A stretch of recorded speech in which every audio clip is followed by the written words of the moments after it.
podcast, Premier League Week 20. And it's been very interesting, like festive period in the Premier League. I went into it full of dread as an Arsenal fan, but Arsenal found a way to win out. They won every single game, and now they've won five straight Premier League games. And it seems also teams that were in the chasing pack or are in the chasing pack have done him a solid a little bit. Like everybody in the top six except Villa drew their last two games. Villa lost to Arsenal and then won their next game at home to Nottingham Forest. And City drew to Sunderland and Chelsea. And then United also, I guess they're in the top six now. Like they drew their last two games. Leeds and Wolves. So United is a weird one. We'll talk about that. But and Chelsea drew with City and they drew with Bournemouth. Liverpool drew their last two games, one against Leeds and the last one against Fulham.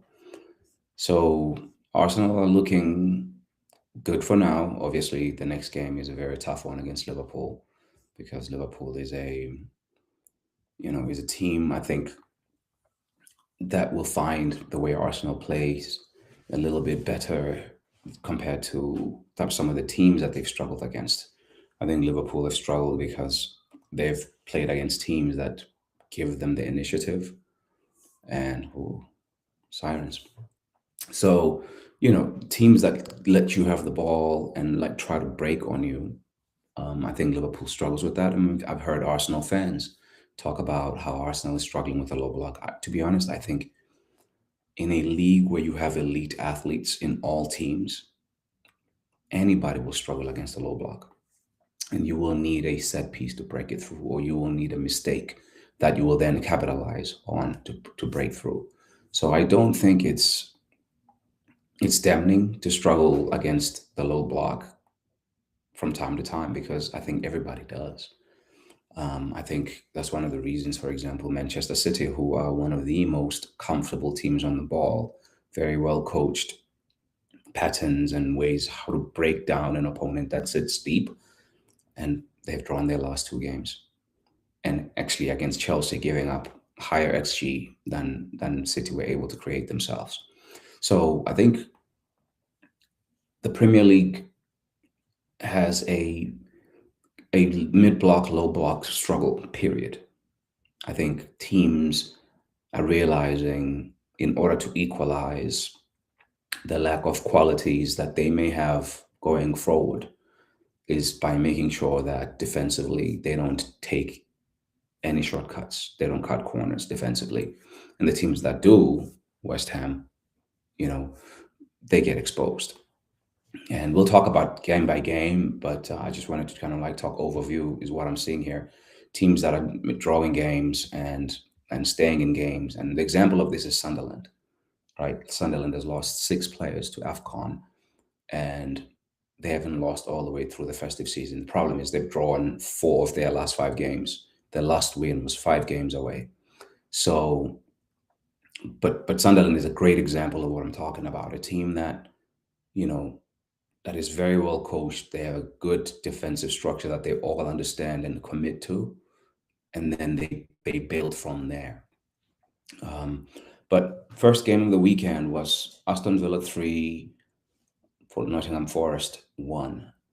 And this game, I mean, I knew that Villa would win this game, except if something weird happened. They've been on a hot streak. I know the Arsenal result was a bit more embarrassing maybe for them because it was a 4-1 drubbing, like you didn't expect that. And even Arsenal, the most hardcore Arsenal fans didn't expect Aston Villa to lose by 4-1, a 4-1 margin. And it was not even a 4-1. It was more like a 4-0 once the second half started. But they get a consolation in like the 94th minute and the game is.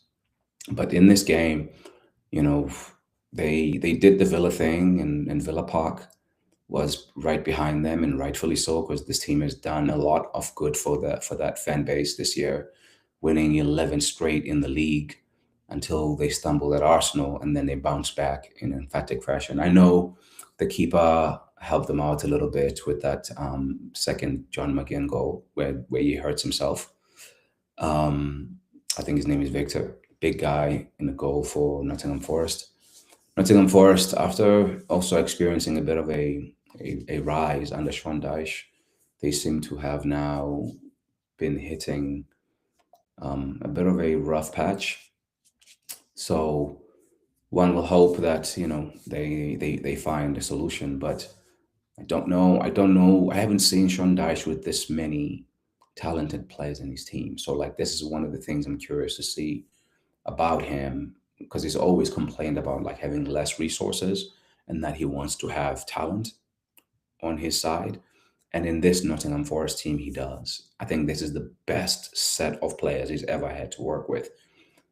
But he didn't have a preseason with them, so hopefully, as the cup games get knocked out and whatever, maybe he starts to have a full week.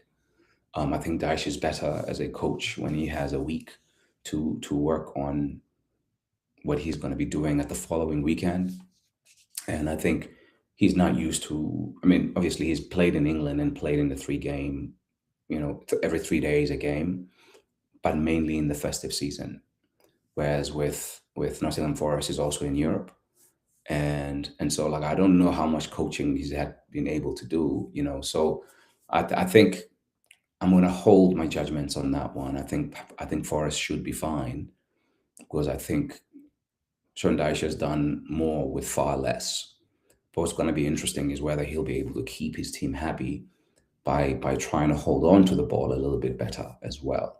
Because like when players are talented, yes, they'll defend, but as long as you also can give them joy when your team has the ball. So I'm curious to see how that goes. And but I expected a Villa win here all day long, and that's what this turned out to be. I think 3-1 maybe was a bit bigger than the game itself suggested, but a Villa win, Villa was the deserving winner in this game. The game number two that I'll speak of is Brighton 2, Burnley 0. This one again was an obvious one, like no need, no, not too much to speak of here, really. If you think about the quality between the two teams, and Brighton, they need wins. They've been up and down the last 5 games. It was a lose, draw, lose, draw. And so they needed to get something, and they got City next. And, they're a good team, Brighton.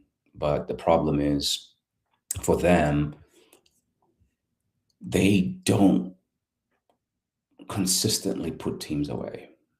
And they're really aggressive with their press. And so, like, if they do that and they gamble, they create chances, because they always do. If they create chances that they don't put away, then you're going to have a chance, especially if you can play through their press. But in this game, it was a total domination. Goes by Ruta and Ayari, no problem. Scott Parker was mad at his team for the output that they put in this game. He said he's been happy with the way they've played, except for this weekend. So he's been happy with the way the team has played. Those are his words. I think Burnley are in trouble unless they make some signings in January, which I don't think they will. But they're not too far. They're just 2 wins away from getting out of the relegation zone. I'm just not sure if they will make that gap. I'm not sure. I'm going to say something really, really maybe unexpected here. I think Wolves have better players than Burnley. And maybe after this weekend, like I said in my last recording, actually, that if Wolves get out of the relegation, like they escape relegation this season, I think Rob Edwards should win Coach of the Year, because everybody has written them out. They hadn't won a game until this weekend because of a team I mentioned about cutting corners defensively and and their effort and the energy that they show for the game on game day. It's like this. And sometimes on the same game, West Ham will give you a little bit of this, a little bit of that, a little bit of like it's just a roller coaster. I feel for those fans and for that manager because I think Nuno is a really, really good guy and he tries to do right by his fan base and his players. But I'm not sure. I'm not sure if the soul of the team is broken. Maybe it was broken before he got there, or something is happening at West Ham that's just hard to understand from outside. You can never understand what's happening inside a football club, even your own football club, because those are very protected environments and rightfully so. But something is wrong at West Ham. But on this day, we really have to just praise Wolves. They they would consider themselves unlucky for some games, and after also get fighting for a draw against Man United, a game they could have won late, and then getting this win against West Ham, will give them a degree of confidence. And you know what? I think Rob Edwards, being a fan of Wolves and all of that, I still think he should have stayed at Middlesbrough, and I think he would have probably gotten promoted to the Premier League. But maybe he knew some things about the position at Middlesbrough, the size of club that they are at the moment, and maybe the resources he would have had. So he might have then had the similar experience that he had when he got promoted with Luton and then went straight back down. So maybe he thought, I'm better off going to Wolves. I have a half a season to try and see if I can win this opportunity and stay in the Premier League that way, because that will do wonders for him because he's done the promotion thing before. And if Wolves also committed to him to, if we go down, we stick with you to bring us back up, I think he has a better chance of like being in that job for longer. Um, because Wolves, and it sounds like he's from the area too. I think he might even be a fan, or if not, or maybe his family may be fans. I don't know. I know there's a personal connection with him in that region where Wolverhampton Wanderers are located. So and when he speaks really well. Like he talks about like he's not negative about the view of how things look, that things look different to him, and fair play to him. Like it sounds crazy to me, let me be honest, but to believe in yourself that much and to believe that you can achieve something is something respectable, because like nothing great happens without a degree of insanity. So fair play to him. He's now got a draw and a win in his last two games. That's 4 points after Wolves had been sitting on 2 points for most of the season. And now he has 18 cup finals to try and outdo. He's still like 6 points away from Burnley and um, a further 2 points away from West Ham and even 12 points away from escaping relegation. So I think Wolves will probably go down, but if they don't, I think Rob Edwards should be manager of the year for sure, no doubt. So 3-0 Wolves to West Ham. There's a lot of story here. Like you can choose to make that one more about Wolves and more about West Ham. I think it's probably a little bit of both.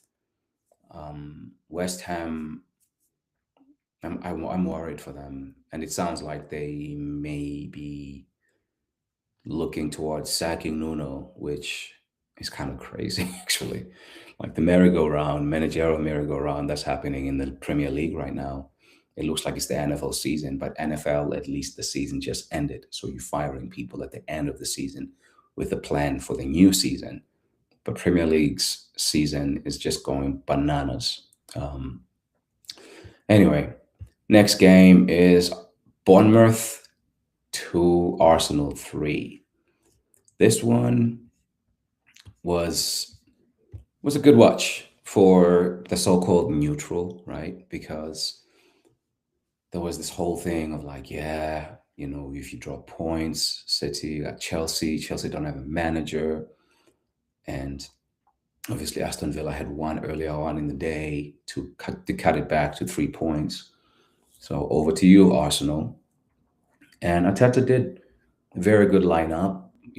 Similar lineup to what he had done the previous game in the back seven positions. Ngapier stayed at left back. Big Gabby stayed with Saliba in the middle, at centre back. And Timber at right back. And then there was the big return of Declan Rice in midfield. So basically, in the back seven positions, Declan Rice was the only change, right? And then the front three, the only survivor from the Villa game was Gyökeres. So it was an opportunity for Martinelli to impress and an opportunity for Noni Madueke to impress. Madueke definitely impressed. He had, what's his left back's name? Trufer. I think his name is Trufer or Trufer. I don't know how to say it. Maybe French. Um, he he had the beating of his man, Martinelli, and I mean, sorry, Madueke, and was very, very, very much involved in the best bits of Arsenal's attacking play in that first half. But what nobody expected was Arsenal. I mean, Bournemouth is good. They're going to force errors. They're very good at pressing. And their results of not winning for 10 games when they came into this one were misleading in a lot of ways. Because there are a lot of high scoring draws away from home there, like a 4-4 away at Old Trafford and a 2-2 at Stamford Bridge. And Bournemouth also crazy different team at home. They may have lost some games and whatnot, but they had only conceded 6 goals from 9 games at home. That's top level defense, especially considering that they lost all of their defenders, basically. I mean, they're good ones anyway. They lost the kid that went to PSG, a center back. That was a starting center back for them. And then they lost the kid, Hoyson, to Real Madrid. And then they lost the kid who went to Liverpool, Kirkes, and they lost Kepa, who's now at Arsenal. So I mean, you can't put those players back in there, but like what I'm saying is their defensive work at home is commendable, considering they've lost a lot of really good players. And then they lost Ouattara, and now they're about to lose Semenyo. So the coaching job Iraola is doing there is incredible. So I want to start by saying that, and not make the era that Gabi be too big of a thing. I mean, if Arsenal lose the game, it's a different story, of course. And yes, the era is out of character. And I think everybody who's been watching Arsenal knows this. Like, this is not something Gabriel does, but it happens on this day. And Bournemouth, through Evan Nelson, have a 1-goal lead. I mean, talk about a gift. That was a gift. But the character of the man, the character of the team shows up within 6 minutes or so. It's 1-1 through Noni Madueke's good work down the right flank, cooking his man, driving to the byline. Cross maybe leaves a little bit to be desired, but hey, it puts it in an area, a little bit of ping pong. Martinelli's shot is blocked. It bounces back to Big Gabby, who hammers it like a center forward. It's 1-1, and we're back in business. And then the game stays this way for quite some time, and Arsenal are doing now a better game, even though Bournemouth, the energy of Bournemouth was giving Arsenal a problem. They were not as clean as they would like on the ball, because Bournemouth just don't let you have a rest. However, I think the good thing that Arteta did here was to, first of all, go with those aggressive, high sprinting forwards up front, in terms of, yes, you're going to, sacrifice a bit of ball security if you don't have Saka and Trossard next to Gyökeres. You kind of have like 3 guys who are all energy centered, but this was the team for that. Bournemouth are high energy, run, run, run, rat-tat-tat, like boom, boom, boom, boom, boom. So to kind of go like for like was a very good thing to do for the first hour of this game, because he does make changes and changes the entire front three around 66 minutes or so. But this was a great game plan for this day, even though, of course, Gabriel Martinelli didn't have a lot of joy on his side of beating his man. But you know what you're gonna get from Martinelli though. You're gonna get tireless running. You're gonna get like, you know, repeated sprinting ability, and because Bournemouth like to play a high line, you're gonna have to keep them honest defensively too. So, there's a lot of like really cool things that this team was able to do on the given day. But let's keep it a buck. Like, it wasn't like a straightforward win, in terms of like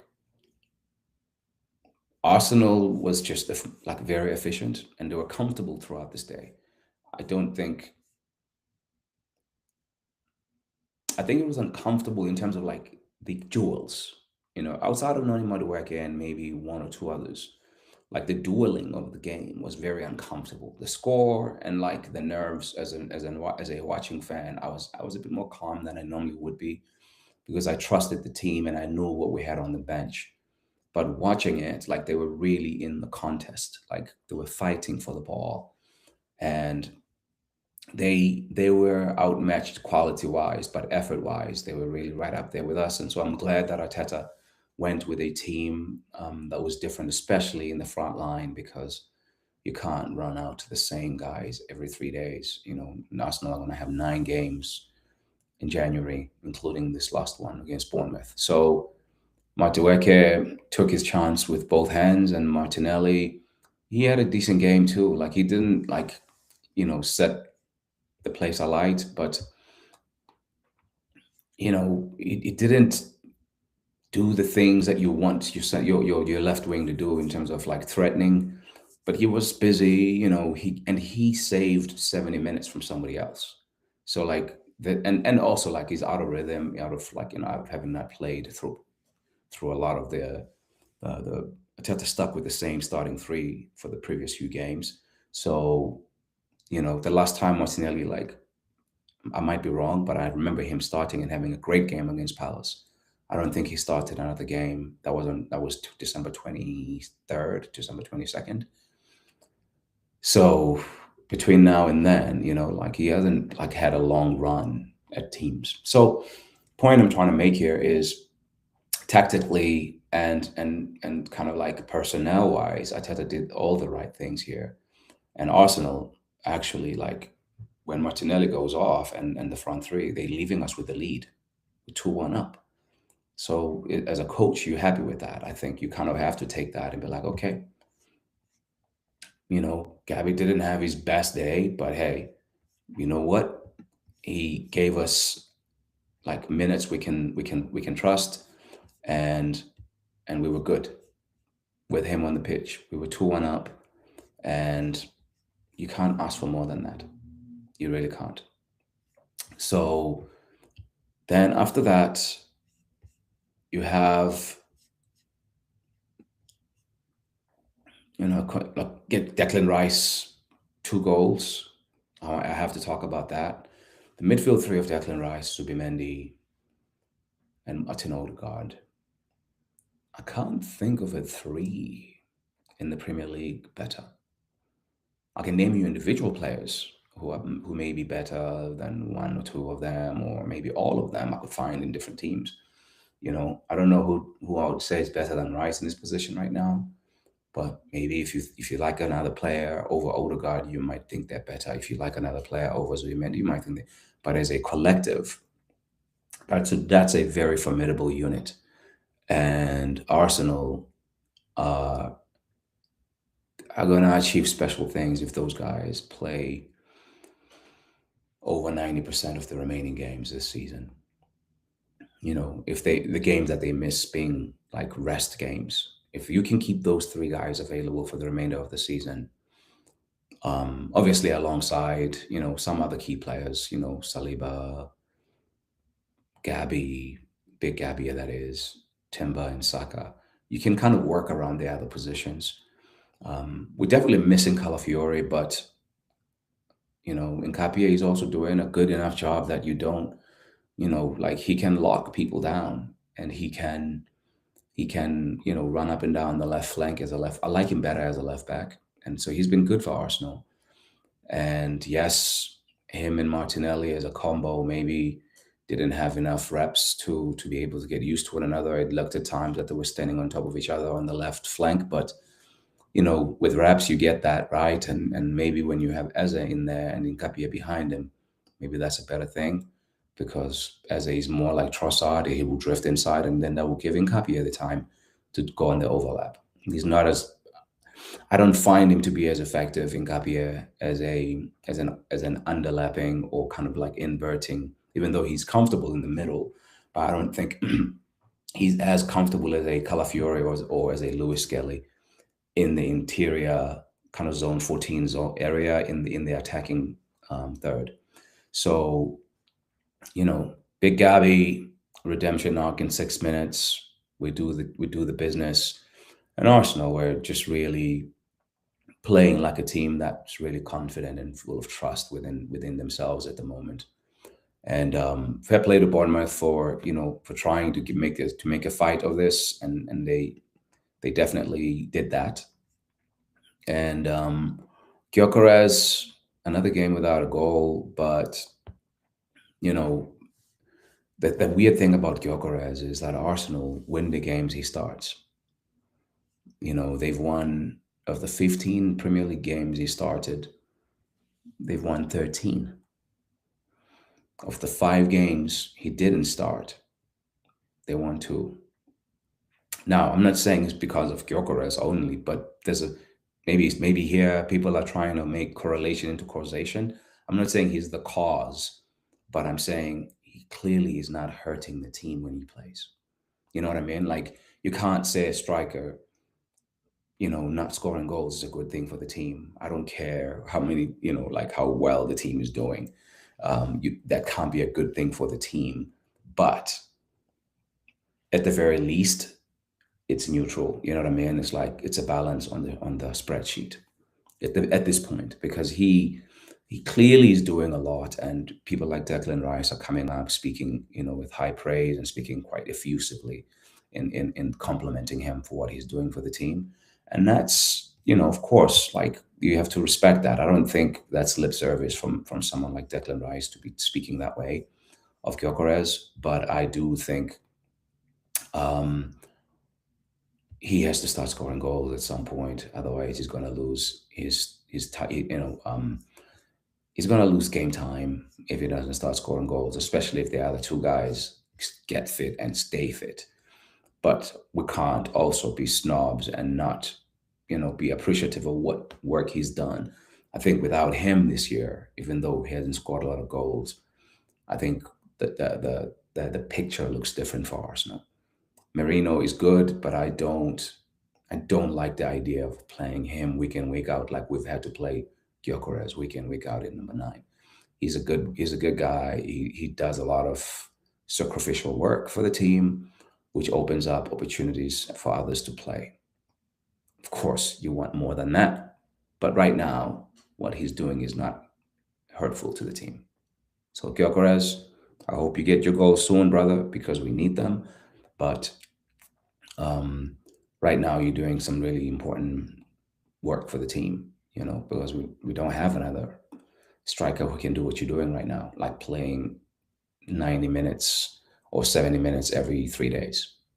So long may your health be continued, or may it be protected, and your availability is key. But yeah, this game was the midfield kind of game. Like I really liked what I saw from Rice, Zubimendi, and Odegaard, and it's gonna be fun to watch them play against Liverpool. I know the Liverpool game is going to be tough because they're a champion team, and they're going to show up for this one. I know that, but we're home, and I hope we will be ready to kind of give them one back, because there was that game over at Anfield was a bit over indexed in terms of like, I mean, we have ourselves to blame for the way we approached it, but I hope that Arsenal can can kind of like have a bit of a redemption performance in this one and get the result too, because that will be really, really big for them. Arsenal hasn't won many games this season against teams in the top five, top six positions. They've won. Spurs is not a top five, top six team, so they've won against Villa at home, and they've played a lot of those games, a lot of those teams away from home. So like it was a draw against Chelsea, a loss away to Liverpool. Played City at home, that was a draw. So yeah, I mean, I don't think you need to beat Liverpool to make sure that you win the league, but like it'll be good for your confidence. It will be good for the vibes at the Emirates to beat Liverpool, and you want to do that. And this game ends 3-2. But even though the goals that Bournemouth scored are not very repeatable football actions, really, like the Krupi goal, it's a good shot from the youngster. But Arsenal don't usually leave people with that much room, and a bit curious to see if the game was tighter, if that kind of opportunity rises up for Krupi. Um, but that they score within 76 minutes. So another 15 minutes for them to try and get an equalizer, but really they Arsenal handled themselves very well to see out the game, um, and it was a deserved 3-2 win, and we move. And the next game I'll talk about is Leeds United 1, Manchester United 1. And this one, I didn't know what to expect, because Man United had started to kind of change and do a back four against Newcastle and looked decent. And then Amorim went and did his thing again against Wolves and went back to these back three, sorry, and that didn't work out so well. Changing players around, moving players around in different positions. And so with Leeds, it was back to Amorim 3-4-3, 3-4-2-1, kind of, and Leeds looked like they tried to match that, because Leeds had been going more 3-5-2, but it looks like Leeds looked to match them, and the game was intense, which seems to be the way Leeds approach games now. They run at you, they come for you, they don't back off for anyone, really. Excuse me. And they've been on a run as well of like unbeaten for like 7 or 8 games or something crazy now. So like I will be praising Leeds more than I'm gonna talk about how bad Man United were, because I think Leeds like really played well in this game and deserve to be respected for it, because like when you are a promoted team, and I know they haven't won a lot in the last 7 or 8 games, like 4 of their last 5 are draws, and they're in these games. Sometimes it's a short little bit here that they could have won. I think they could have won at Anfield, for example. I think they could have won this game against United. Pirro, I think his name is. Like he could have scored, and it could have been 2-1 Leeds. But the big news coming out of here is the Amorim post-match conference, press conference, and him making big remarks and getting himself the sack. And maybe he was asking for it, talking about people should do their jobs and let me do my job. I came here to be the manager of Man United, not the head coach. And, the sporting director needs to do the job, and this person needs to do their job. I mean, he went on a rant, which is, Amorim has always been very good at public speaking, which is why I think maybe he was just asking to be sacked here. Like, it sounds like he started to maybe feel that people were trying to get too involved with him doing his job. You know what I mean? It sounds like he was trying to kind of protect the integrity of his work that he wants to do there. Now, whether he was doing the right thing or not, that's a different, that's something totally different. And most will argue it wasn't working. So, it's not what you leaving the front office people, or the board of directors and the sporting director and all of that, the backroom people, you're leaving them very little option but to get involved when you are not showing results. I think in his like 50 plus, however many games he managed Man United in the Premier League, in the Premier League table, he's standing 14th. In the same amount of time he was Manchester United manager, the results in the Premier League for all other teams, Man United stand and were at number 14. Now it was looking better in my eye, like it was. I actually thought Man United, I was saying in my last recording, like that Man United looked good for a top four, top five finish, like maybe top five more than top four. And they were on course to do that. They're within touching distance. And I thought they were going to get, because they always spend money, I thought they would spend a bit of money on a midfielder and maybe, a central defender, because they're playing with kids in that position quite a bit. But I think, yeah, like even if they didn't buy a defender at all, like and then Maguire and De Ligt till the end of the season, and then you buy a couple of midfielders to play in those defensive areas, kind of like box to box areas, and I thought that would be fine. I really did. I really, really did. I don't think. I think it's weird the timing of firing Amorim. That United could have fired him in the summer, and I think United do this. Like they do this with. They did it with Ten Hag. Gave him a lot of money to spend, and a lot of former Ajax players, and a lot of other this and that, and Highland, and they gave him money to spend, and then they fired him in the middle of the season. And the same thing with this guy. They could have fired him at the end of the season, but for some reason, this looks to me like maybe they were not planning. I don't think you plan to fire somebody. I think maybe there was a thing that happened that made things untenable behind. I don't think that the interview or the press conference was the first time something happened. I think there may have been things bubbling beneath the surface between him and Jason Wilcox, who is, I think, the sporting director, and I think they have like this Berada guy who they got from Manchester City as a CEO or something like that. I think there may have been issues there that then led to, the big kind of like, exit interview type thing that he did. So, I don't know what they're gonna do. It sounds like they're gonna do Darren Fletcher. They have, for me, in Michael Carrick, a good option for at least interim, like Ole Gunnar Solskjaer style. Like give it to Michael Carrick to the end of the season, and then because he's out of a job right now, and he was doing some really good work at Middlesbrough. Um, good football mind, smart guy, and I think he'd be good for them for until the end of the season, because I don't know who you can bring in mid-season, unless of course they want to do a madness and go to Maresca and be like, "Yo, you want to come to Manchester? You already lived here once before and worked for the blue side."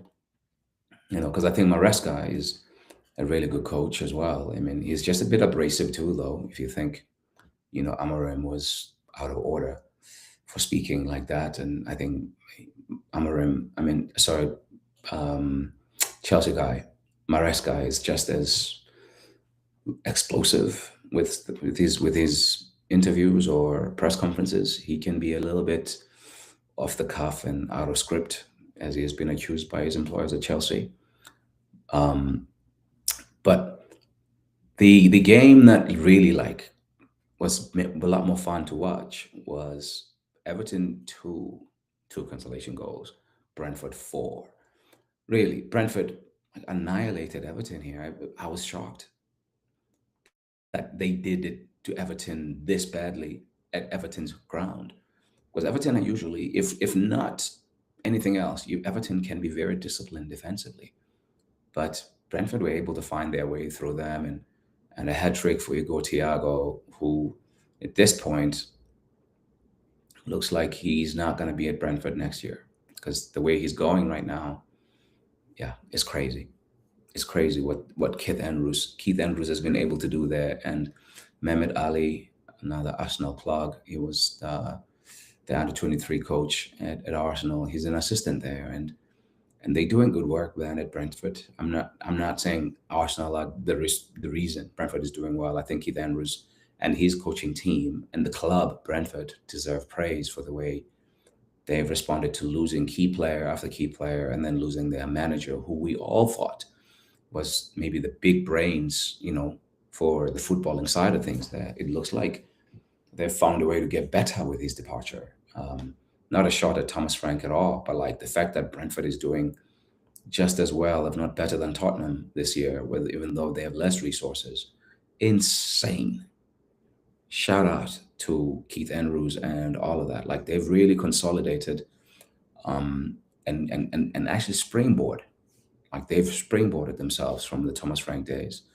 And Newcastle got themselves a comfortable-ish win. Like it was a close game until like mid late second half, two late goals, and but Crystal Palace have a goal scoring problem. Crystal Palace, you can trust them. You can trust them to put up good defensive numbers repeatedly, but they need help up front, man.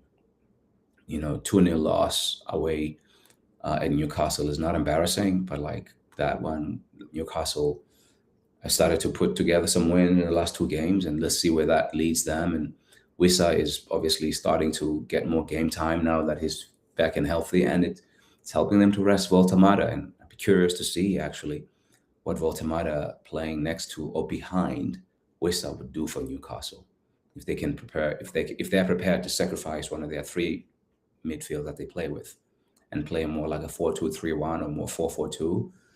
That I think that would be handful. I wouldn't want to face those two next to each other playing, because Wissa is an aggressive runner. It gives them speed in that last line, almost like Anthony Gordon and Murphy on the right. And then if you have Voltamata, who is a threat in the air and a good kind of like guy to knit things together. I would like to see that. Not against my team, but yeah, I think it'd be fun to see. Spurs won, Sunderland won. Not much to talk of here. Two coaches were very pragmatic, and both teams need a win like very soon.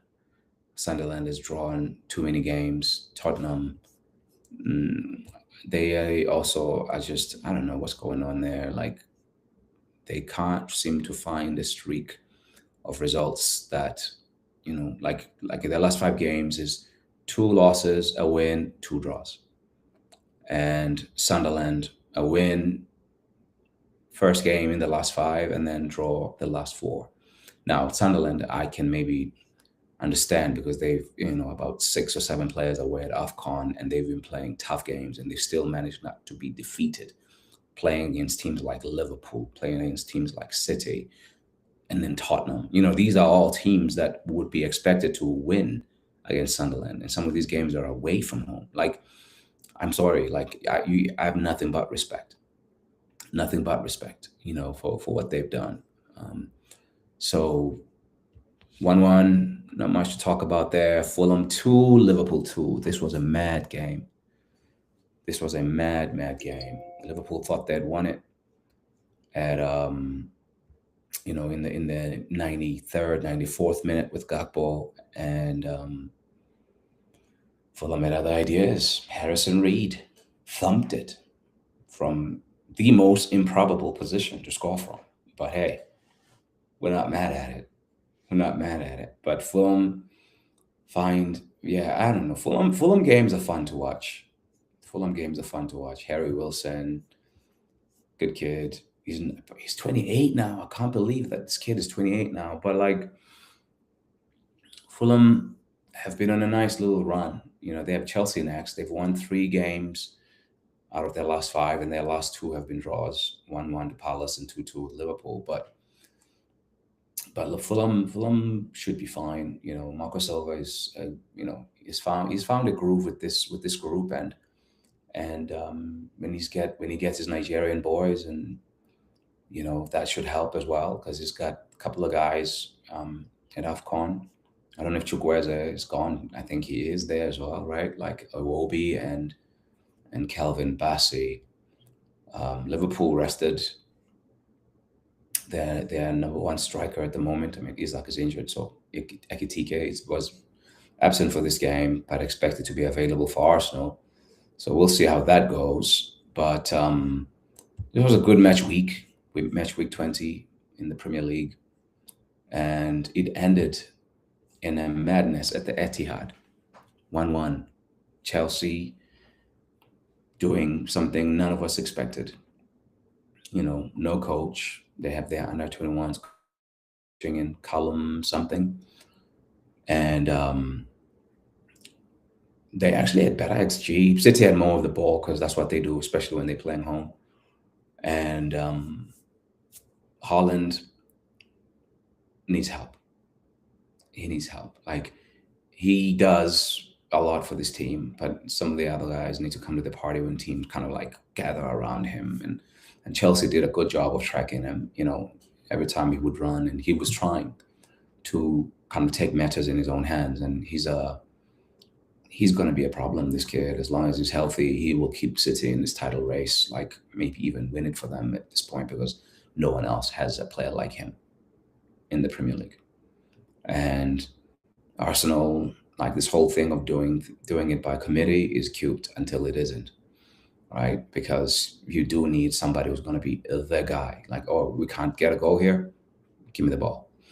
And Haaland is a bit like Prime Shaq at the moment. It didn't work for him this day. He hit the post with one of his shots, and one of his shots was blocked, and then deflected, or bounced off of a defender's leg, and the keeper saved it. He is doing what he can to basically, him and Donnarumma are doing what they can to carry the guys in the middle, in between them two. And getting Rodri back is only going to be helpful for City. But then they've lost, I don't know for how long, but their two centre backs who started this game but lost to injury. I think more than the 1-1, I think their health is going to be the worrying thing for City. You can draw at home to Chelsea. It's a 1 billion squad, 1 billion pounds worth of player in there. And Chelsea is a good team. Like, they are.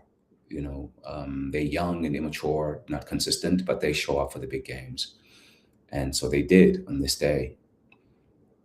So I don't think that's the worst thing that happened here.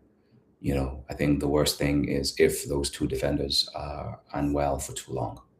So Manchester City, Pep Guardiola will be hoping that, those players are well sooner rather than later. And yeah, they're gonna like their chances. Arsenal still needs to go to Manchester. Arsenal plays Liverpool now, and City plays it before Arsenal play. So they can still put pressure and cut the lead to 3 points before Arsenal play again.